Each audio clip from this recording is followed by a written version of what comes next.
So what else are we doing on this update time? This is a 68. We had some issues. So some big issues here. These tires, believe it or not, that I bought 6 years ago when I started messing around with this project are too wide. Look at that. Too wide. So they're 9.5. I need like 8 inches with, these have about 7 inches back spacing. And the ones I need are 5.3. So we'll have to do some 1/2 inch spacers. Anyways, that's gonna give us a clearance to not hit this stuff, because right now it does. And also allow us to turn, not hit this, which is the brakes, which is important, and also the frame. Started plumbing up the brake system. And on top of that, we found an issue with the steering once we had everything good to go. I wanna show you something here. I'm gonna go ahead and steer it. And watch the motor. I don't know if you can see that or not in the video, but the motor's actually rocking back and forth. And the reason being is because, well, when you cut the main support beam out, it kind of does that. So the A-arms, lower A-arms come into here, into this pocket, and then the pocket back there. This pocket's been secured by this tube here, which is 1.25" chromoly. So that works fine. This one still flexes, which is attached to, you guessed it, the motor mounts, which in turns moves this motor as if it's running, but it's not. So what we have to do is take some 3/4 inch chromoly, come back in here, and what we're gonna do is we're gonna tie it into here, and then triangulate it to the middle on both the front sides. So that's gonna tie in the front. And then on the back, we're gonna go from probably about right there over to here.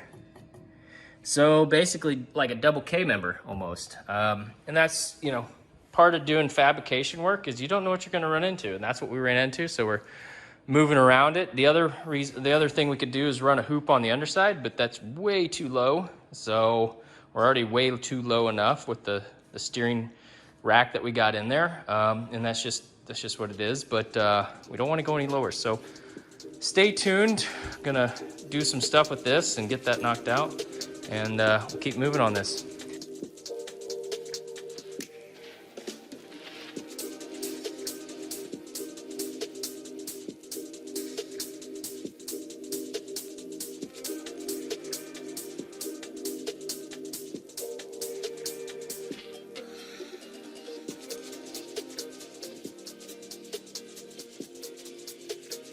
Okay, Kyle had to go to the store.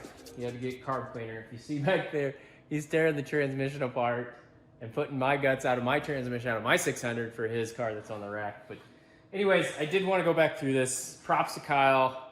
Good job, buddy. I was gonna build a rig to do exactly what we've done here, and it worked. This is chromoly, so it may be a little different. This may fail, I don't know. But he thought of it. He thought of it, and we did it, and it worked. So we're gonna try it. What we're trying to do here is these are the supports for the K member that go into the car, and I want to cut out a piece of piping for where it tacks up underneath the front bar. I'm trying to keep everything tucked up as much as I can. Some of the stuff that we use to make our hole saws last a little longer is Boeing paste, Boeing lube, Boeing developed lubricant. Ta-da! So we buy this. It works really well. Actually, Jeff from Mild to Wild turned us on to it. So basically just coat it around here. As the blade or as the cutter heats up, it actually turns into a liquid and then helps cut. So it's good stuff. So we use it on drill bits, on, well, it's a little expensive, but goes a long way. So, okay, I'm gonna go ahead and try to cut this again, see what happens. So, wish me luck.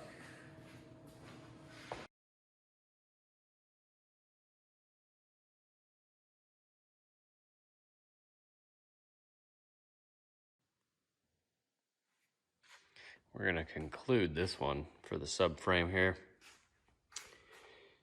And you might notice some other items here along with the subframe. One being the different rims, tires. I mean, same rim. Look at that, I found them. Bought them 6 years ago and found some matching sets from a guy out in New Jersey. They came off of I think it was a Subaru, or no, it was a GTI. That's what these came off of. So bought all sets of 4 because I needed the fronts. So now these were the old fronts. So that, I think I'm gonna have 2 sets of tires for this bad boy. So that's just how it's gonna be. To follow up, to kind of end this, to conclude this here, let's get down here. There you can see the front subframe that was welded in. This guy here, that guy there, and oh, I can't see that one. Next video we'll get to this. But you can probably see it on this side. Yeah, there we go. Right there. Okay. So that concludes this. The subframe, it does better. It does support it a lot better. The engine doesn't move when you steer it. We got the steering mechanisms all working right. So we're good. We're good. We're going to keep moving. Obviously on to other better things. Oh man, I'm so excited about that. Oh, one more thing. I don't know if I showed you this. I don't think I have. More to come on this guy.